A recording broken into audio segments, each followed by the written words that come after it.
Hey, what's up guys? So a new update has landed on Amazfit T Rex 3 Pro that adds a couple of new features but also improves on the existing ones. So let's go ahead and take a look at this software version first. If we go in settings, scroll down, go in system. In about, here you can see that the software version is 4.1.6.7. Now let's take a look at some of the features that they have added. So if you go in Biocharge now, it actually gives you more information on the watch app. Previously, we would only get the Biocharge score. So it only gives you the score when you're wearing the watch. So now I have my finger on the sensor.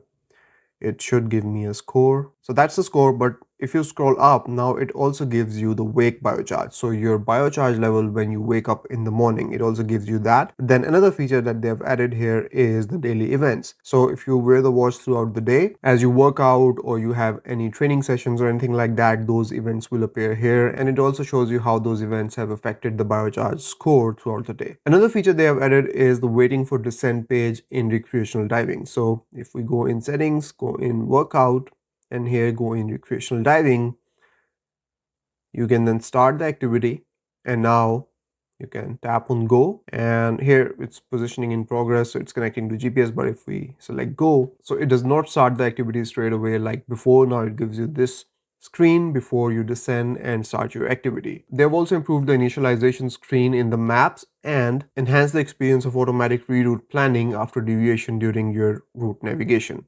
So let's go in maps now. So now when you will launch the Maps app, you will see this satellite icon appear on the maps.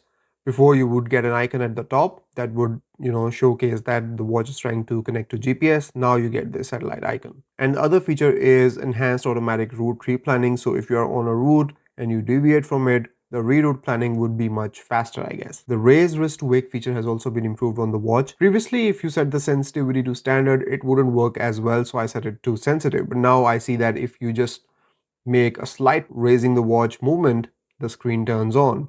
So now I guess we can go back to standard and it will perform decently. So for that, we need to go in settings, then go in display, then go in wake on wrist raise, and here go in response speed.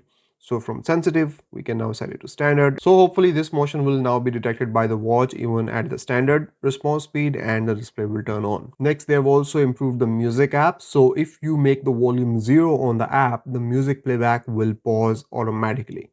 So let's try this out. If we go in the music app, set the volume to medium level, and now play the music on the watch. Now, if we go in volume and make it 0, it should pause itself. So there you go, it has paused. However, this feature does not work if you are listening to music on your phone, like on Spotify, and you make the volume 0 from the watch. The music playback will not pause. Another update has been made to the auto brightness on this watch. So now, if you set the auto brightness to auto, it should detect the ambient light more accurately and change the brightness level of the watch accordingly.